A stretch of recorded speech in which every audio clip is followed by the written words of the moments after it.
Evangelho de Jesus Cristo segundo escreveu João, capítulo de número 6. João 6. João 6, 16 a 21. E quando veio a tarde, os seus discípulos desceram para o mar. E entrando no barco, atravessaram o mar em direção a Cafarnaum, e era já escuro, e ainda Jesus não tinha vindo a eles. E o mar se levantou, porque um grande vento soprava. Esse versículo eu gostaria que vocês lessem, por favor, todos juntos.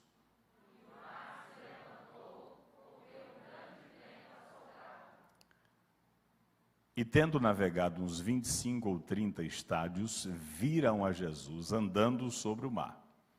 E aproximaram-se do barco e temeram. Mas ele lhes disse: sou eu, não temais.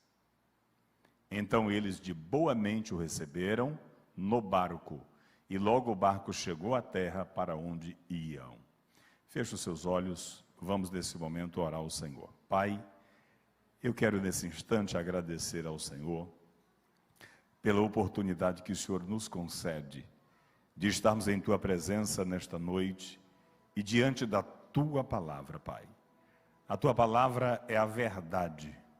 Ela produz em nós vida, ela produz arrependimento, ela produz transformação, ela produz regeneração, ela produz alegria. A Tua palavra produz renovo em nossas vidas, ó Pai. É a única esperança para esse mundo, é na Tua palavra, pois a Tua palavra é a verdade.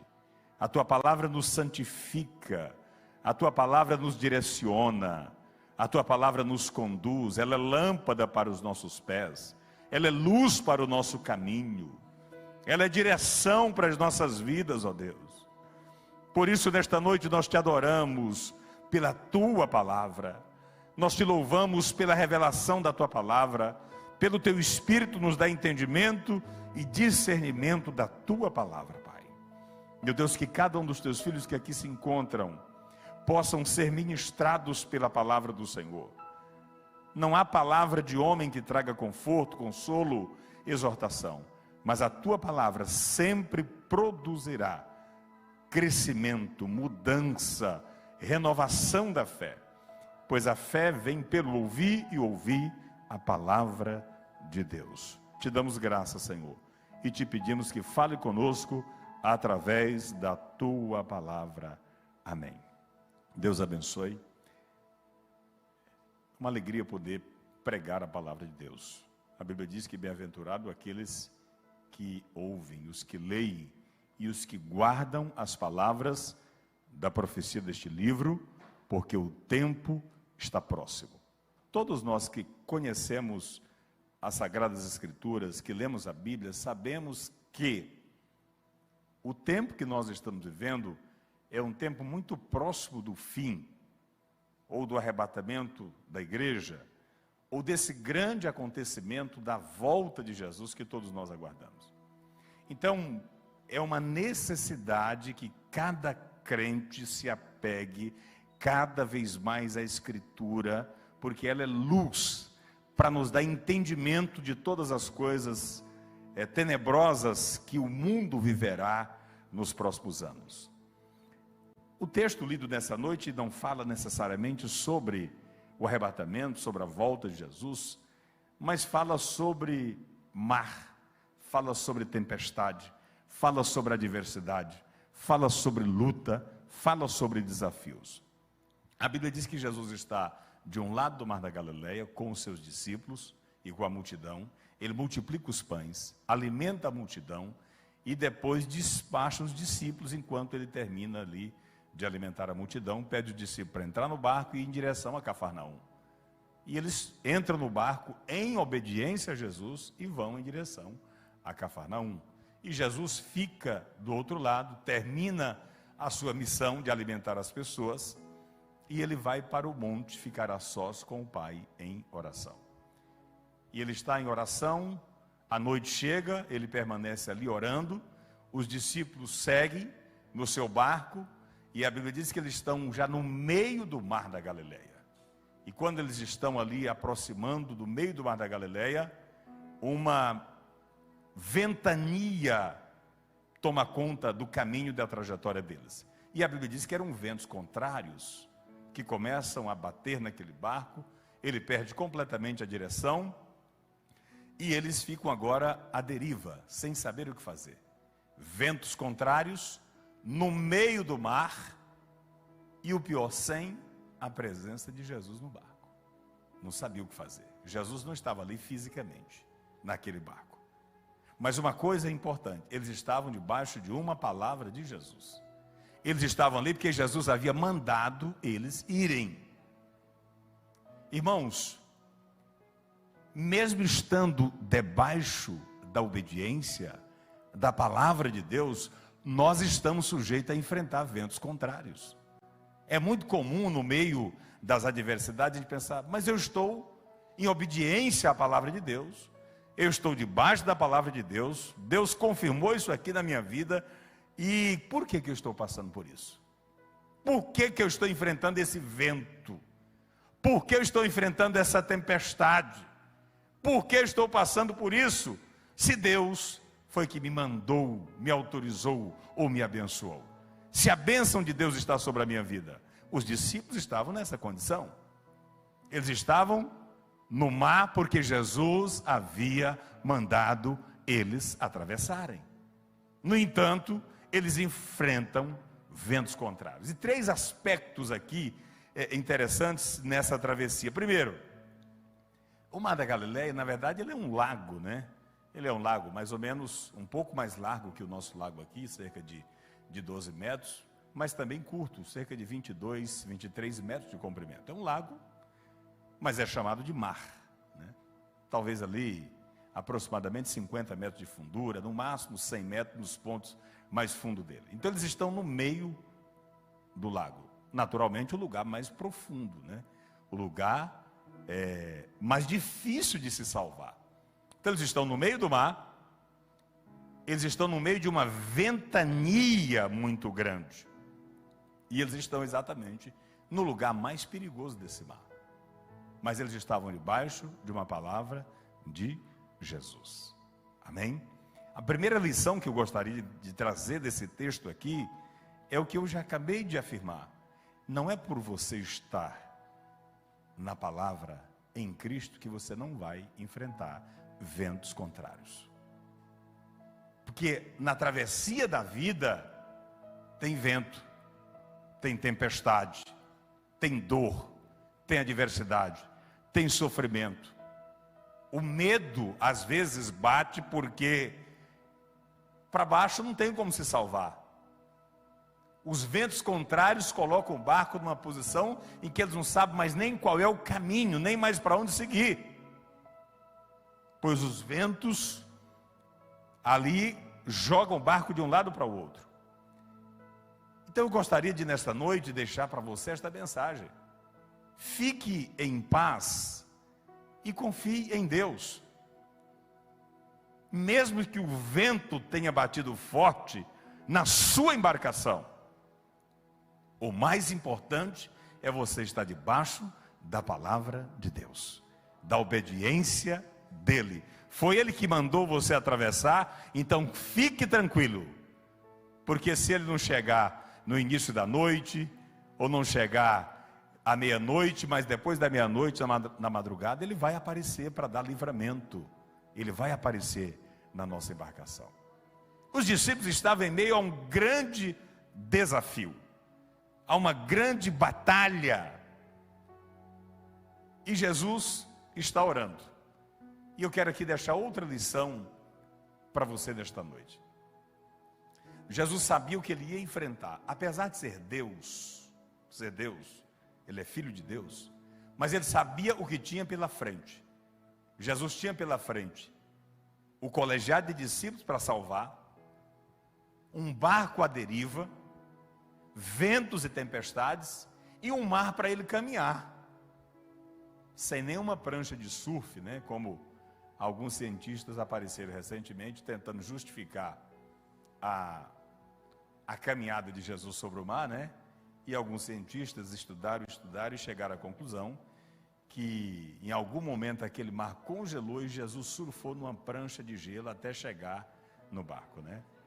É coisa da cabeça deles, né? Então eles classificaram Jesus como um surfista das geleiras, né? Para tentar anular o milagre, para tentar dizer que isso aqui não aconteceu, né? Então, se o mar estava congelado, como é que surfa no gelo, né? Não sei. Mas eles disseram isso. Então, eu acredito naquilo que a Escritura traz. E Jesus, apesar de ser Deus, mas ele estava em um corpo físico, humano.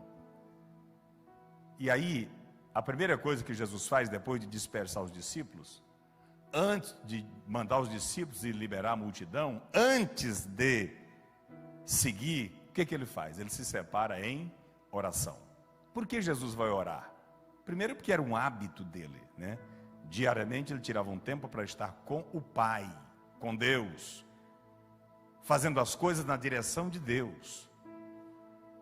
Ele separa para estar na presença de Deus. Irmãos, nós não podemos entrar em nenhuma batalha sem oração. A oração é um instrumento para eu me fortalecer. Hoje a gente estudou na escola dominical aqui sobre batalha, sobre revestimento. A palavra de Deus, que é a espada, mas eu preciso da oração para ter direção de Deus, para ter a presença de Deus. A oração, ela me fortalece mentalmente, espiritualmente e até fisicamente. E aí Jesus está agora orando. Os discípulos estão enfrentando uma luta, sim. E o que Jesus está fazendo? Orando. Jesus não venceu aquela batalha para os discípulos quando ele foi. Não, quando ele foi já estava vencido. Ele venceu no monte da oração. Aqueles ventos contrários que intentavam de alguma forma sufocar e talvez fazer naufragar a embarcação dos discípulos, foi vencida através da oração lá no monte. Você não vence as suas batalhas, irmãos, no grito. Você não recebe o milagre pela influência, por melhor que ela seja. Nós vencemos as maiores guerras no quarto da oração, no lugar secreto, na intimidade com Deus, no reconhecimento de que somos dependentes de Deus, porque orar é reconhecer a minha dependência de Deus. Às vezes em algum momento a gente pensa que orar é dar instrução para Deus, né? A gente ora valente diz: Deus, vai lá, faz isso, agora o Senhor vai colar e faz aquilo, né? Acho que Deus fica só olhando para a gente assim. Ok, o que mais que é para eu fazer? Então a gente pensa que orar é dar instrução, é dar ordem para Deus, né? Não. Orar é, antes de tudo, reconhecer que temos um Pai. Amém? Quando você acorda, a primeira coisa que você faz em relação aos seus pais é um cumprimento. Na minha geração, um pedido de bênção, mas no mínimo um cumprimento. Como é que passou a noite? Como é que o senhor está? Está tudo bem? Então Jesus fazia questão de diariamente, estando num corpo físico, sendo homem, era 100% homem, mas 100% Deus. Ele se coloca nessa posição de dependência do Pai, da instrução do Pai, da orientação do Pai. Mas mais do que isso, o que Jesus mais almeja é a presença do Pai, porque é a presença do Pai que nos faz vencer as nossas batalhas. Estudando sobre guerra, não são as estratégias de guerra, não é isto que faz nos vencer. O que nos faz vencer é a presença do Pai. A presença do Pai da segurança, a presença do Pai da alegria, a presença do Pai da contentamento. A presença do Pai traz a confiança que nós precisamos. Jesus está no monte, os discípulos estão lá no meio do mar, preocupados, atordoados, perturbados, aflitos, praticamente desistindo da vida, achando que não tinha mais chance para eles. Mas Jesus não está ali fisicamente, mas Ele está em oração. Hoje à noite você está aqui nesse culto. Eu e você não podemos ver Jesus fisicamente, até porque há 2000 anos atrás Ele já nasceu, morreu, ressuscitou. Ele não está aqui fisicamente, mas a intercessão dele está. Amém? Ele diz: eu vou para o Pai e vou enviar outro Consolador para estar convosco. Consolador, o Paracleto, aquele que está conosco para interceder por nós, a favor de nós, aquele que não nos deixará. Ele diz: ele vai estar convosco para todo sempre. Então eu posso estar numa embarcação, no meio de um mar furioso, de uma tempestade, de ventos contrários, sabendo que se eu escapar daquele barco, o que me aguarda é um mar profundo, em que não tem nenhuma chance de salvar. Sabendo que é no meio do caminho que as coisas difíceis acontecem. Mas é também no meio da caminhada que vem as experiências mais gloriosas da nossa trajetória. Então eu preciso saber, entender, que não importa se não posso provar a sua presença física, né? Porque é uma experiência. As pessoas estão em busca de prova, né? Alguém esses dias falou: mas você me prova a existência de Deus. Eu digo: eu não vou provar para você a existência de Deus, porque Deus nunca teve essa intenção de provar a sua existência. Deus não debate acerca da sua existência, porque Deus Ele é Deus. Então nós não debatemos para provar a existência de Deus. Ninguém consegue aproximar de Deus a não ser por fé, por acreditar que Ele existe. Então nessa noite nós estamos aqui e entendemos que a nossa vida testemunha da existência de Deus. Ele é. Hebreus diz: Ele é o mesmo ontem, hoje, eternamente. A Bíblia começa dizendo: no princípio criou Deus. Não está falando como que Ele veio à existência, não. Está falando da obra que Ele fez, do que Ele criou.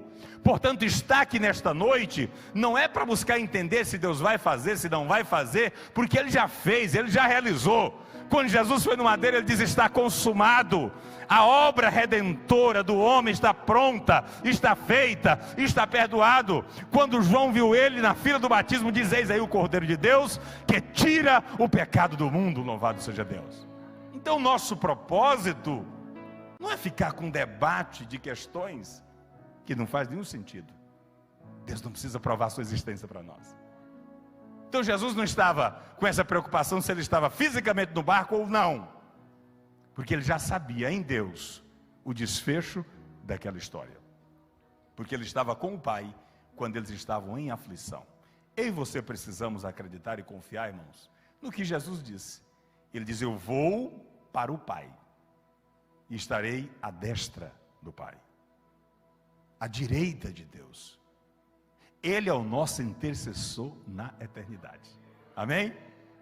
A Bíblia diz que ninguém subiu ao céu, senão aquele que desceu do céu, Jesus Cristo.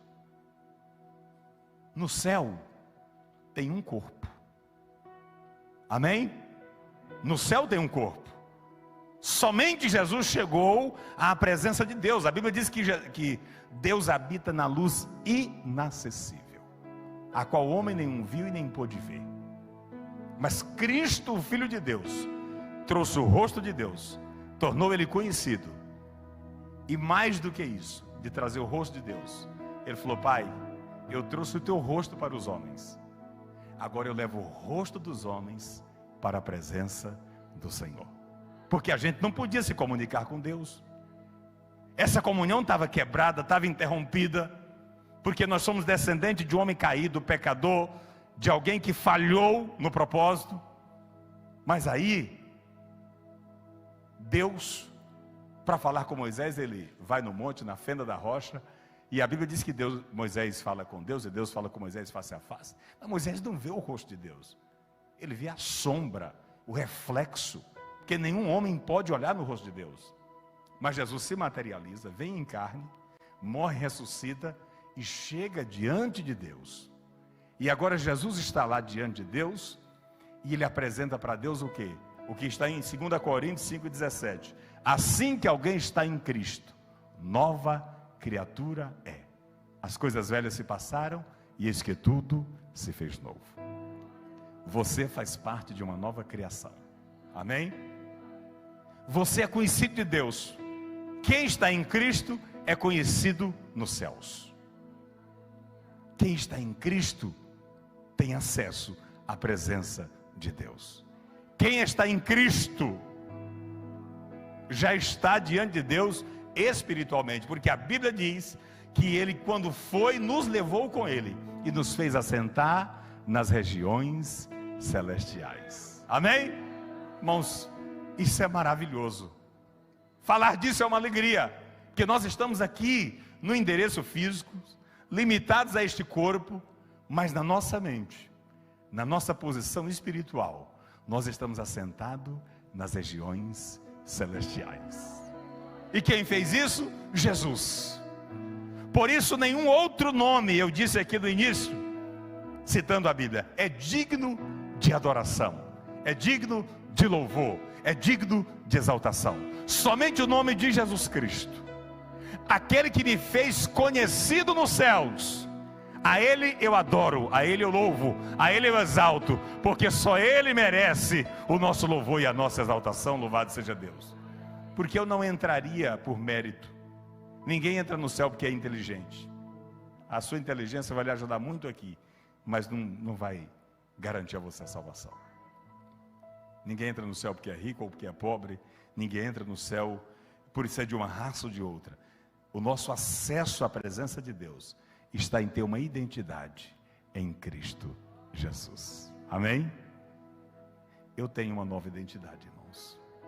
E a minha identidade é a identidade de cidadão dos céus, daquele que um dia recebeu Jesus em sua vida.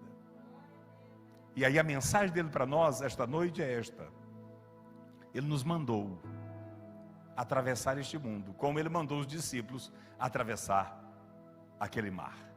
Ele mandou a mim e a você atravessar esse mundo. E eu quero dizer a você, na travessia desse mundo vai ter ventos contrários. Amém?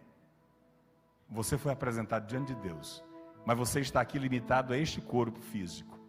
E aqui nesta vida você vai sentir os embates, os confrontos, as pancadas, as adversidades que a vida nos traz. Porque o corpo me dá essa noção de sofrimento, de limite, de espaço, de tempo. E aí com isto eu sei que no meu corpo eu sofrerei as aflições referentes a este mundo, mas sabendo que o sofrimento desta vida não é para comparar com a glória que em nós há de ser revelada. Então nós estamos neste mundo, nesta travessia, mas o vento não vai definir você.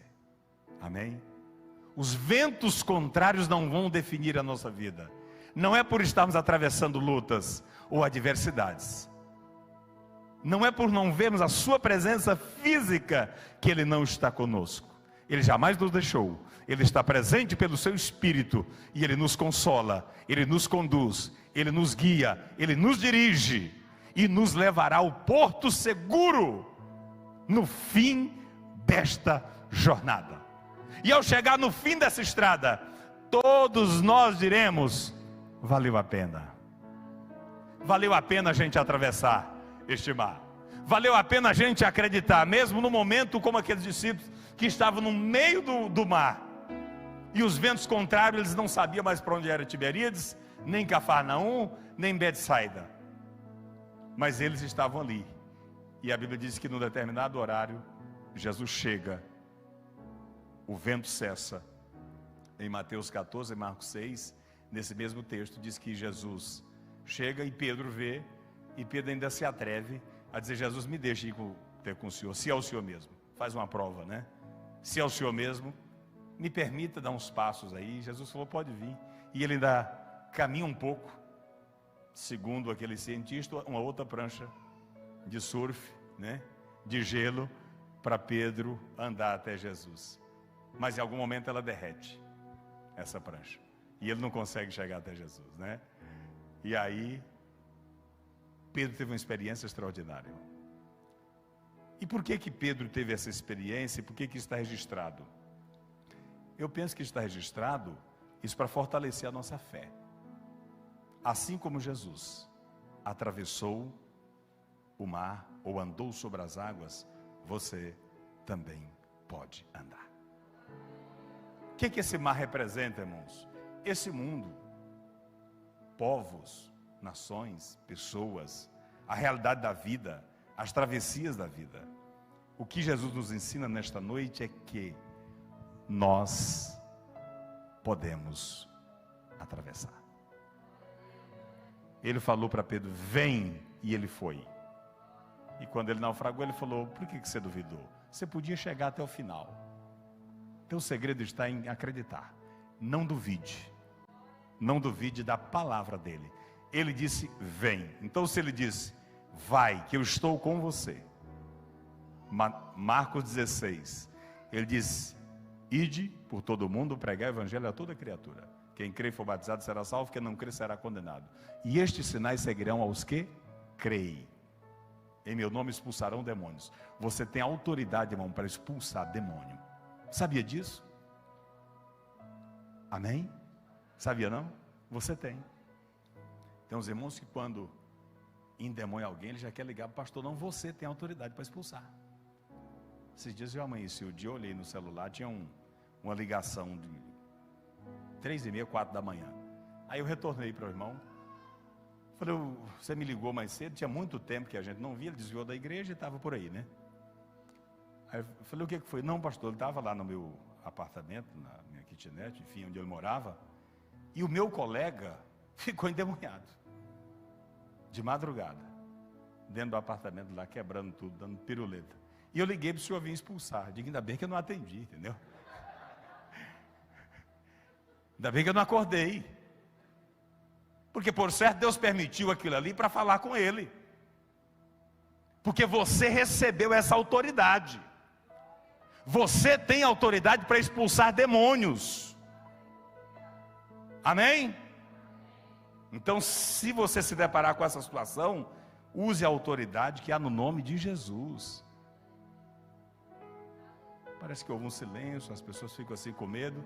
Não, mas eu quero que você receba essa palavra.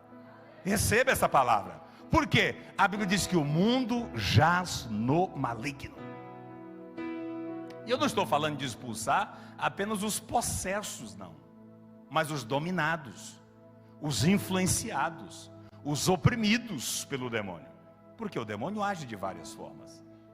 Muitas pessoas hoje não estão possessas, mas estão dominadas no campo das ideias. Ideias diabólicas, ideias malignas, ideias satânicas. E Deus quer fazer você triunfar sobre as águas, sobre os ventos do satanismo, de tudo aquilo que se levanta contra Deus.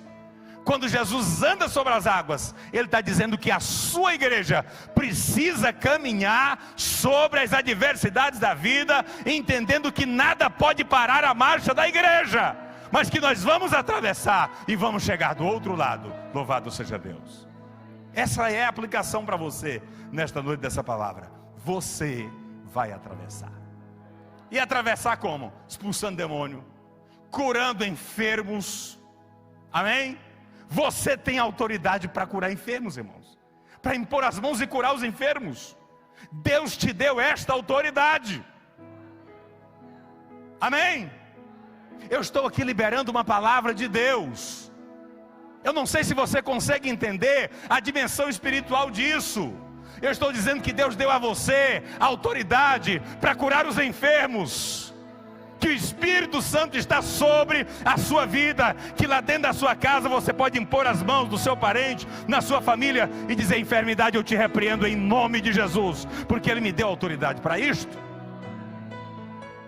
Ele deu autoridade para pisar escorpiões e serpentes, autoridade para andar sobre as águas.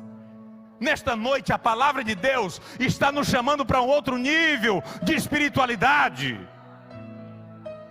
Deus está nos chamando para um outro nível de convivência e de relacionamento. Jesus não está aqui no barco fisicamente, mas a autoridade dele está conosco. Louvado seja Deus. E precisamos viver isto, irmãos, viver a palavra. Vamos viver tempos difíceis, mas vamos viver tempo de milagres. Milagres, milagres, milagres. Se você crê, se você pode, levante a sua mão. Em um gesto, receba graça de Deus, autoridade de Deus, unção de Deus, para viver um novo tempo em sua vida, um novo tempo na sua trajetória. Deus quer usar você de maneira poderosa, especial, para a sua casa, para a sua família, para as pessoas com quem você conviver. Louvado seja Deus. Irmãos, a graça de Deus é maravilhosa. Aleluia, aleluia. Aleluia, glória a Deus, glória a Deus, glória a Deus. Se você pode aí, 1 minuto, feche seus olhos, pense nisso que estou pregando aqui. O Senhor te levantou para atravessar mares, para enfrentar ventos. O vento não pode deter você. A autoridade de Deus está em você, a graça de Deus está sobre você. O poder de Deus está sobre a sua vida. Aleluia, glória a Deus. Receba a autoridade de Deus para mudar situações. Receba a autoridade de Deus para mudar situações adversas. Que a graça de Deus manifeste em tua vida nesta noite, em tua casa, em tua família. Oh glória, aleluia. Receba nesta noite a visitação, a manifestação do Espírito de Deus. O poder de Deus está sobre a sua vida. Serpentes e escorpiões do seu caminho, Ele te deu poder para pisar, para esmagar e para continuar a caminhada. Louvado seja o nome do Senhor. Pai, em nome de Jesus, pessoas estão nesta plateia, neste santuário, neste auditório, em reflexão a esta palavra que o Senhor nos traz nesta noite. Eu quero rogar, meu Deus, pelas nossas vidas, que o Espírito do Senhor nos dê inteligência espiritual, discernimento, sabedoria, clareza. Que mentes nesta noite sejam libertas, ó Pai, do cativeiro da dúvida, do medo, da insegurança, da falta de fé, da ausência de confiança. Meu Deus, quantas pessoas não conseguem acreditar naquilo que a Tua palavra nos delegou, nos autorizou. Que esta noite a nossa fé seja renovada, fortalecida. Que nossos corações sejam curados, ó Deus. Que a fraqueza espiritual, que a dúvida seja banida do nosso meio. E que possamos continuar caminhando nessa travessia da vida, andando sobre o mar, andando sobre as águas, enfrentando os ventos e as tempestades. Na força do nome do Senhor, chegaremos do outro lado, em grande bonança, porque o Senhor é conosco, a Tua mão é conosco, o Teu poder é conosco, a Tua presença é conosco. Se você pode, dê um glória a Deus, dê um glória a Deus. Se você pode, dê um aplauso de exaltação, de adoração ao Senhor. Aleluia, aleluia, glórias a Deus, glórias a Deus.